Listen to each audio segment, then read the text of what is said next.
Good morning to all. Today I discuss about the 5th sem, 3rd year 5th sem, first unit, subject cost and management accountancy, first unit introduction.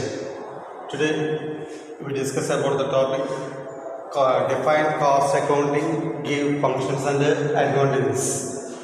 The present day of business world, it is necessary for a business concern to conduct its activities with the most efficient manner.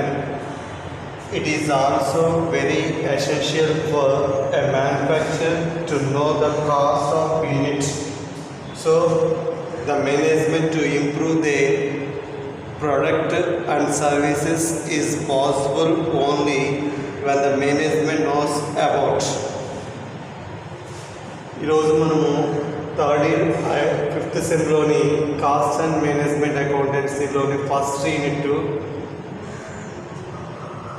Cost accountancy అని నిర్వచించి దాని యొక్క విధులను ప్రయోజనాలను తెలియజేయము.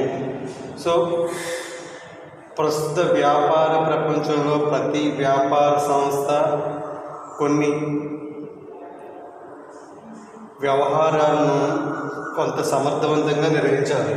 So అలా సమర్థవంతంగా నిర్వహించడానికి ప్రతి ఉత్పత్తి సంస్థ తన యొక్క ఉత్పత్తి యూనిట్ యొక్క ఖరీదును తెలుసుకోవాలి.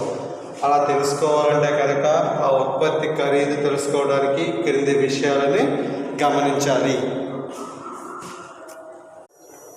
So the management knows about what is the unit cost, how to attain maximum efficiency, where to effect improvement, how to control and reduce the cost. So ప్రతి ఒక్క సంస్థ యొక్క నిర్వహణ బాధ్యత నుంచి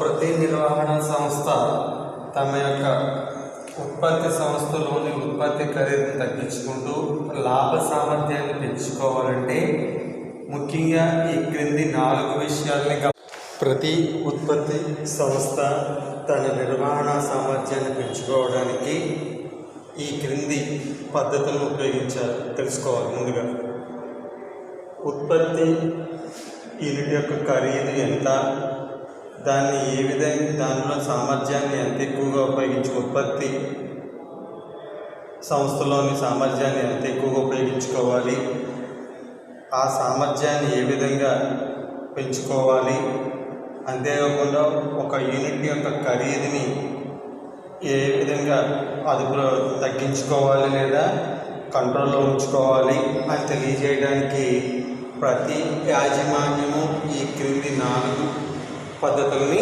అనుసరించాలి. Answer to all these questions is provided to the management by costing. Definition of costing. Institute of Cost and Works Accounts London defines cost accountancy as the application of costing and cost accounting principles, methods, techniques to the science and art and practice of control and ascertain the profitability. It includes the presentation of information derived therefrom for the purpose of managerial decision making. పైన తీసుకున్న వాటికి సమాధానానికి పైన చేసిన ప్రశ్నలకు ఈ క్రింది సమాధానాలు తెలియజేయడానికి కాస్టింగ్ అనేది యాజమాన్యానికి ఉపయోగపడుతుంది. కాస్ట్ అకౌంటెన్సీని Indian institute of cost works accounts London వారు ఈ క్రింది విధంగా నిర్వచించారు.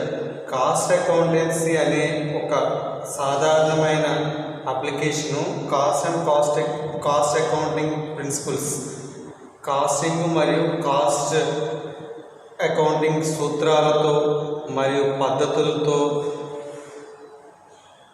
కూడిన ఒక శాస్త్రము మరియు కళగా నిర్వహించబడింది. దీనివలన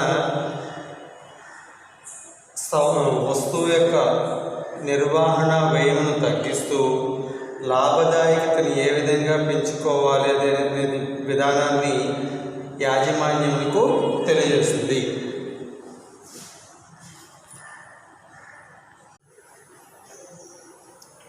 Functions of cost accounting. There are 5 functions of the cost accounting. The main function of the cost accounting is the determinant and analysis of costs and incomes of the business.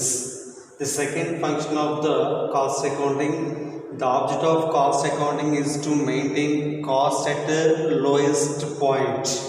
The third function of the cost accounting, proper matching of costs with the revenue. The fourth function of the cost accounting, special studies including the pricing of new products and services. The fifth function of the cost accounting, costing is to produce statistic information of the internal operations by which management may conduct business towards profitable operations. Cost అకౌంటెన్సీకి ముఖ్యంగా 5 విధులు నిర్వర్తిస్తుంది. మొదటి ముఖ్యమైన విధి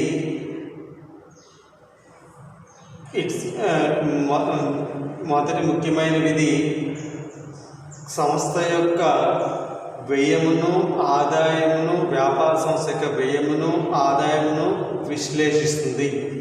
రెండవ విధి ఎప్పుడు వస్తువు యొక్క ఉత్పత్తి ధర తక్కువ స్థాయిలో ఉండే విధంగా చూస్తుంది. మూడవది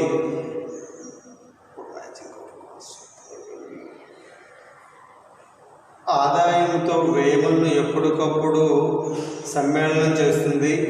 నాలుగవ విధి కొత్త వస్తువుల యొక్క లేదా కొత్త సేవల యొక్క నూతన ధర పద్ధతులు. The main functions of the cost accounting are divided into 5 categories. అతి ముఖ్యమైన విధి, మొదటి విధి మరియు ముఖ్యమైన విధి సంస్థ యొక్క వ్యయములను ఆదాయాలను విశ్లేషణ చేస్తుంది. రెండవ విధి కాస్ట్ అకౌంటింగ్ ఎల్లప్పుడూ వ్యయము తక్కువ స్థాయిలో ఉండే విధంగా సూచిస్తుంది. మూడవ విధి కాస్ట్ ఎప్పటికప్పుడు వ్యయమును ఆదాయమును సరైన సమతూకం ఉండేట్టు చూస్తుంది. నాలుగవది కొత్త వస్తువుల లేదా కొత్త సేవల యొక్క ధర పద్ధతులను అధ్యయనం చేస్తుంది. ఐదవది అతి ముఖ్యమైన ఐదవది సంస్థ యొక్క అంతర్గత వ్యవహారాలకు సంబంధించిన సాంఖ్యక సమాచారాన్ని ఈ యాజమాన్యములకు తెలియజేస్తూ సంస్థ లాభదాయకతలో ఉండే విధంగా నిర్వహణ పద్ధతులను సూచిస్తుంది.